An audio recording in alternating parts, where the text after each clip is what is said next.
Hello and welcome to the Personal Economy series Your Wealth and Beyond, brought to you by HSBC Premier in partnership with CNBC TV 18. Everybody has their own personal economy, home, career, passions and much more. And on this series we explore what these mean in our lives. We started with home, and here on our final episode we've come full circle with family.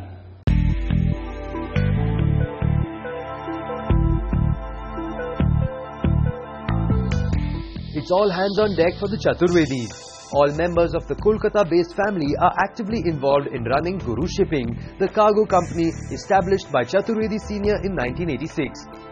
He says he and his wife had hoped that the children would carry on the family legacy. I'm very fortunate that both my daughter and my son, they have liked the profession. Perhaps because me and my wife were talking about our problems, about our business in the house. So they were able to grasp what we do and how business runs. And they were also able to understand the difficulties of, earning money. They could see. So then I'm very fortunate that both of them have joined our organization. And it's a very beautiful combination of the experience and the youth.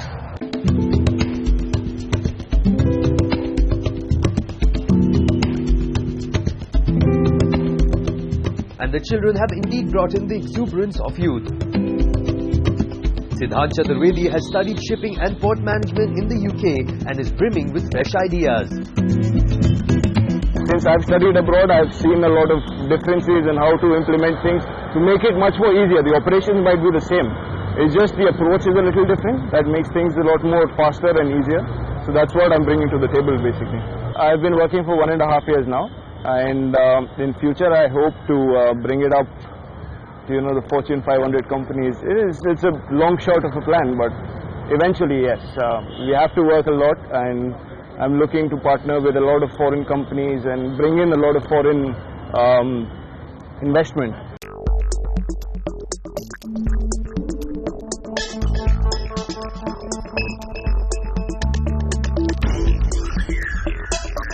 Siddhant's older sister Pallavi has had a roundabout journey. She studied hotel management and after a brief stint in the hospitality industry, decided that it was the family business for her. I spoke to my parents and they were very eager for me to come back. I was like, maybe it'll be a little difficult, but then I realized that there is no difficulty to do any job. Dheeraj Chaturvedi might be the director of the company, but his wife is the driving force behind them all. She has been actively involved in operations since early days and heads admin and accounts. In our family, all four of us see from a different perspective. So it's good one way that we can see from different angles, any problem from different angles. All family members have their own equations with each other.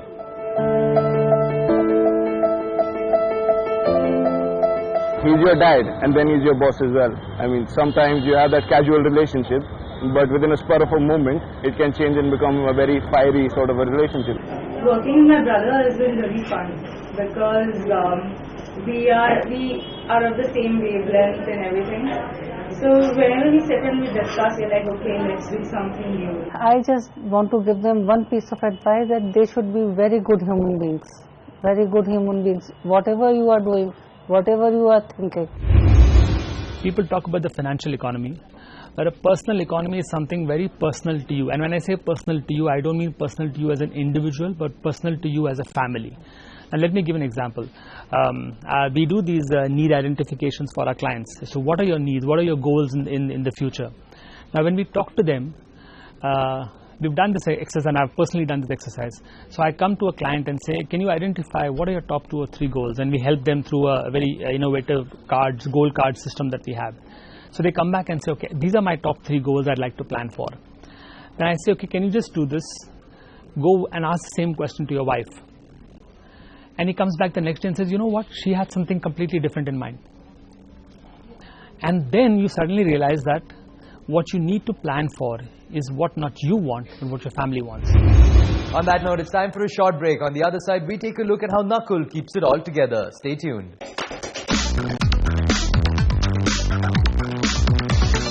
Welcome back to the Personal Economy series, Your Wealth and Beyond, brought to you by HSBC Premier in partnership with CNBC TV 18. Now, personal economy is constantly changing and evolving. Different things form the center stage in our lives at various points of time, very often overlapping with each other. But family is the one aspect that forms the axis.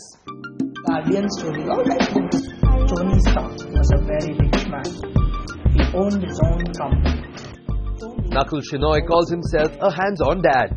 He quit his corporate job a few years ago to be able to spend time with his children, 7-year twins and a 4-year-old son. Iron Man fired his repulsor rays. Iron Man used almost all his suit's power to control the rocket. He managed to save the rocket. 2009 March was when the kids were born. What used to happen was I'd leave home around 6:45. So my twins had this weird habit of waking up around 6:15.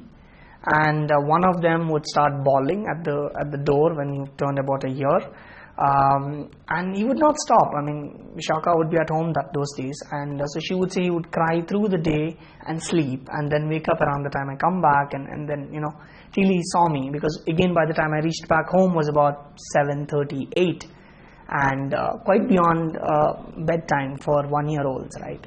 So yeah, so my feeling was this was not how much, I mean, as much as I was enjoying life at the work because it was a phenomenal company and the work was fun, I realized that was not how I wanted to lead life, because I didn't want to see the kid cry every single day.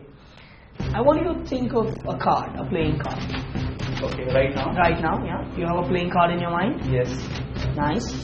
It was very straight. You just went there for that card, and so just because of that I am thinking it's very vivid, and so is a picture card. Yes. And it's that you just did with your mind now.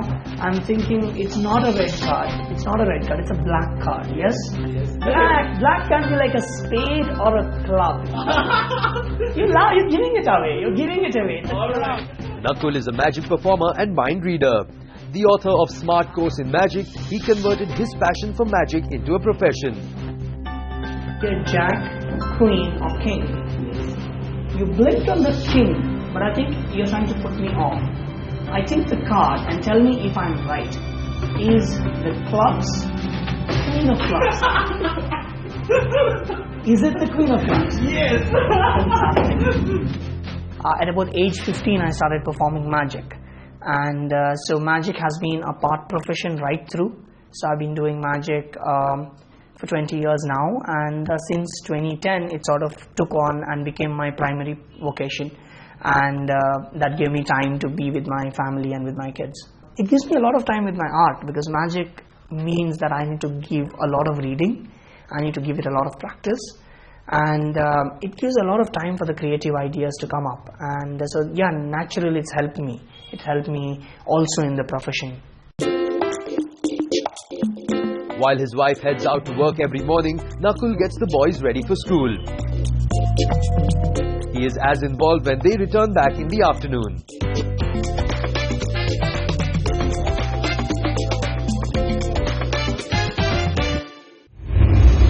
Double income families are now a reality, and a majority of the households are there which have a double income. Now, what that has brought about in terms of a change is a greater stability, financial stability, because now you've got two incomes taking care of the needs. But what's more interesting is it's brought about greater risk-taking ability. So you have one person who says, okay, we've got two incomes in the family. Can I now branch out to do something a little different than what I'm used to? Goes back to, is it time to now pursue my passion? And can I now take a risk and say, can I start a business of my own? Can I now become an entrepreneur? Because there is a little bit of stability back there.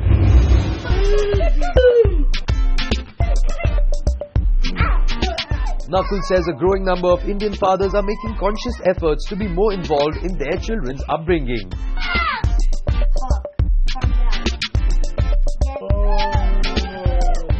Perhaps everybody does not have the leisure to give up their job but then they manage to do something like consulting. They do only like a part-time. I go into office only once or twice a week kind of a thing. In fact, a friend of mine, Gautam John, said recently on Twitter, we are all Twitter buddies, and recently asked on Twitter, I can't find a stay-at-home dad group on WhatsApp. So some of us joked, hey, why don't you start it? And he did. And we have one. We are all in various stages. There are people who've just had a kid. There are people who've just about to have a kid. People like me. The twins are 7, turning 7. The younger one is 4. It's very interesting. No forwards, no jokes, no nothing. It's a very serious WhatsApp group where people basically say, my son is going through this right now. My daughter is going through this right now. Or okay, this is the first time I'm changing a diaper. How do I do it? Whatever. I mean, it's really a no hands barred kind of a group, a help group. I don't know, help group sounds really bad, but yeah, a friends group is better. Yeah, a friends group. Yeah. Shailesh, you need something?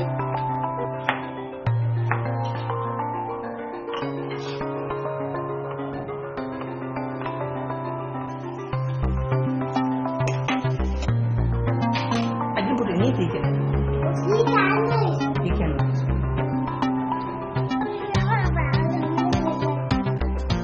You want some? There is some last.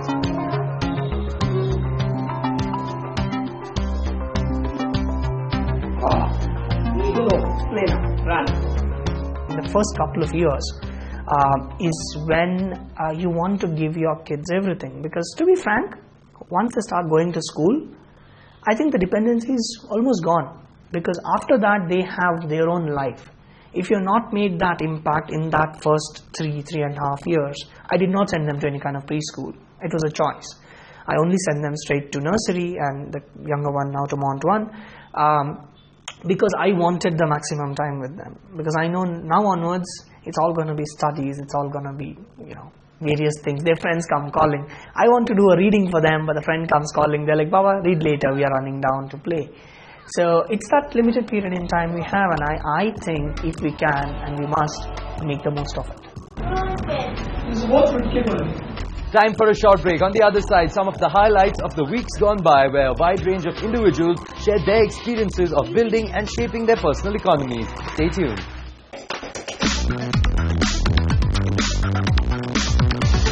Welcome back. Now, in earlier episodes on the series, we looked at some of the key moments from the recently held Personal Economy Summit, Your Wealth and Beyond, brought to you by HSBC Premier in partnership with CNBC TV 18. Experts from various fields shared their thoughts and experiences about all the aspects that make up our personal economy. On this final episode, here's a look at some of the highlights from the weeks gone by.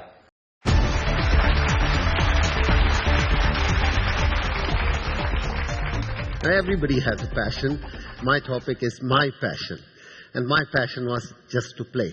Run away from the school, run away from anywhere, just to complete my passion.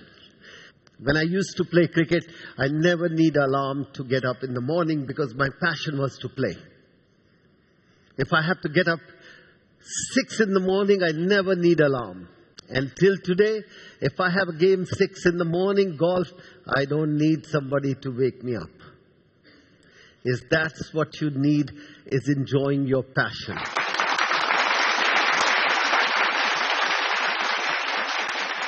As a rugby player, I wasn't allowed to play because I had epilepsy. So was that the end of the world for me? No. And I think there's a key for me here is that the fact that I knew my limitations. Okay, I can't play rugby. I have epilepsy. I can't get my head in the bottom of a loose ball. I knew my limitations. I knew where my weaknesses lay, and I focused on my strengths.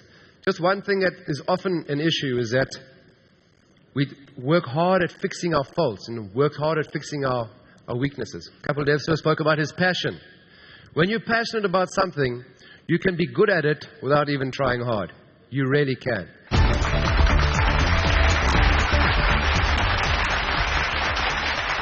We've learned all about work and life and bringing that balance. We've learned about life beyond work, about being able to dream up new things, being able to look after those who look up to us, looking after society.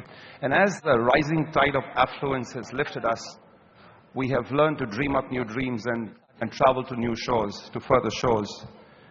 But each long march is made up of many thousand steps, and planning is critical, without which these could be lost dreams. So how do you create a culture of openness? How do you create a culture of trust?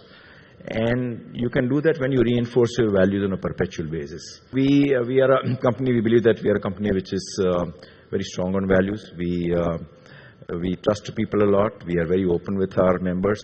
So we said that how can we send a strong message that we trust our members, and we will do something which will reinstill that trust in them. So we said that each person incurs certain expense statement, and normally you have to go to the boss for authorization. We said, can we do away with that? We have clear guidelines what you can claim, and you can self-authorize your expenses. So that was one simple message which has gone very well in the organization. We said, do we need a muster in the office? Can we do away with muster? So we said, we'll do away with muster also. In terms of leave, most organizations have 3 types of leave. You have privileged leave, casual leave, and sick leave. We said that, can we do away with casual and sick leave? If you are sick, you are sick. We trust you. But what I'm saying is, when you reinforce trust from different angles, then you create a culture of trust. Increasingly, I think what is happening in India is that we want not just riches in a physical sense, but an enrichment of life.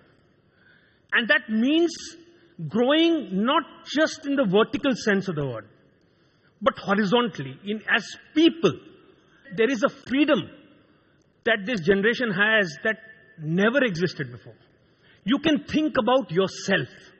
In the early days, the definition of success was पढ़ाई की, had a career, बच्चों को settle कर दिया.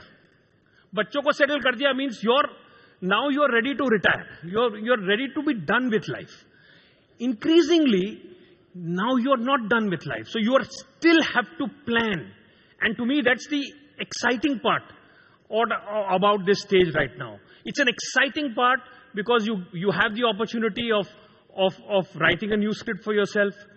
You have the opportunity of in a sense, finding multiple pursuits, which are, to my mind, increasingly the order of the day. One concept which was talked about, which is, I think, very, very important from a retirement perspective, is compound interest. Many people don't understand it. Many people don't get it. Many people associate return with just that percentage sign. But that percentage sign, when it comes with a simple interest, and when it comes with compound interest, and over long periods of time, it means very, very, very different things. If you're trying to just imagine the kind of return you're going to get, you're not looking at the picture at all. You not only need to look at the return over long periods of time, but you have to target a sum of money, which is called a corpus. And that corpus should yield you some sort of income for the rest of your life after you decide to retire. And especially it is very important for us to understand in India that inflation is one of the biggest problems in this dream. And why inflation? Is because it erodes into the concept of wealth that you have. We've actually seen a gap between required innovation, necessary innovation, and how innovation can be married with appropriate regulation. At this point in time, how do you see the scenario panning out? No, I think innovation in terms of distribution, how we sell the product and the convenience for the customer, this is absolutely critical. Yeah, in terms of the products, innovation is limited by regulation. Here in India, the regulator has been particularly insistent on not allowing some of the more exotic types of product. And actually, that's served the consumer very well in India. Having said that, I think one of the challenges we have for the future is that with interest rates coming down, the traditional bank deposits and using bank deposits as a store of value and a way to increase your nest egg for the future, that avenue is increasingly going away. And we as savers, we're looking to finance our retirement, are going to be forced to think about taking more risk and looking at a broader range of products to get there. I've learned one thing, that if on a negotiation table, this is the negotiation lesson that you all must remember again, that if this guy is on a negotiation table, he's still in the deal. So play the opportunity that you are still in the negotiation as a part of being the negotiation. Negotiation is such a critical skill in the life. I mean, you negotiate with your parents, you negotiate with your kids, you negotiate with your wife, you negotiate with office people joining, everybody else. And the best negotiators continue to do is that they keep the thread on, that they can come back on the negotiation table. Well, that brings us to the end of this series, and what an interesting journey it's been. It was great to meet so many wonderful people and to know about an intimate kind of economy, a personal economy. Goodbye for now, and from the entire team, many thanks for watching.